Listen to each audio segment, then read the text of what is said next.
दोस्तों जितना बड़ा तरबूज उतना मोटा पैसा, ये तो सीधा सा गणित है। लेकिन एक छोटे से बीज से इतना बड़ा तरबूज बनने तक का सफर भी क्या इतना ही सीधा और सरल है? आइए जानते हैं तरबूज की सफल वैज्ञानिक खेती कैसे की जाती है। चलिए शुरू करते हैं। दोस्तों कोई भी क्रॉप बुआई करने के पहले ये जान लेना बहुत जरूरी है कि क्या टेम्परेचर रेंज और मिट्टी के प्रकार में ये क्रॉप ली जा सकती है। 15 डिग्री सेंटीग्रेड से 42 डिग्री सेंटीग्रेड की रेंज अनुकूल है। रेतीली दोमट मिट्टी 6 से 7 जिसका पीएच हो, प्रॉपर जल निकासी की व्यवस्था जैसे कि आप इस फील्ड पर देख रहे हैं होनी चाहिए, अनुकूल है। इसके अलावा पीली मिट्टी, लाल मिट्टी, दोमट मिट्टी, मध्यम काली मिट्टी में भी ये खेती की जा सकती है।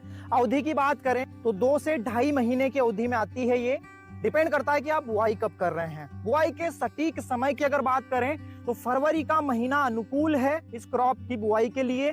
इसके अलावा मार्च में पिछेती खेती माना जाता है और दिसंबर जनवरी में भी बुआई की जाती है, अगेती खेती उसको माना जाता है।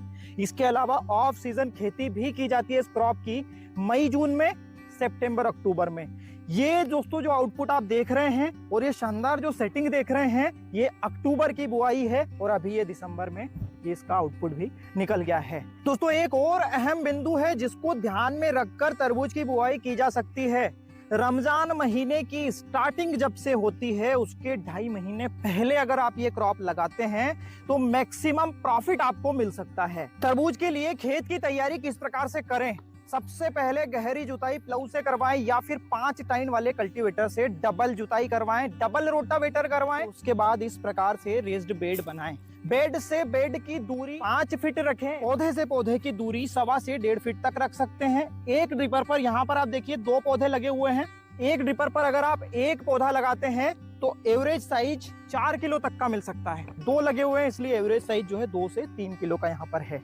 वैरायटी सिलेक्शन बहुत अहम है दोस्तों। हमारे यहाँ की पॉपुलर वैरायटीज हैं BSF Max, Syngenta Simba, Seminis पालाजी और सागर मार्वेल। ड्रिप सिलेक्शन में ध्यान रखें 2 से 4 लीटर पर आवर का डिस्चार्ज होना चाहिए क्योंकि ज्यादा पानी, ज्यादा न्यूट्रिशन इस क्रॉप को चाहिए।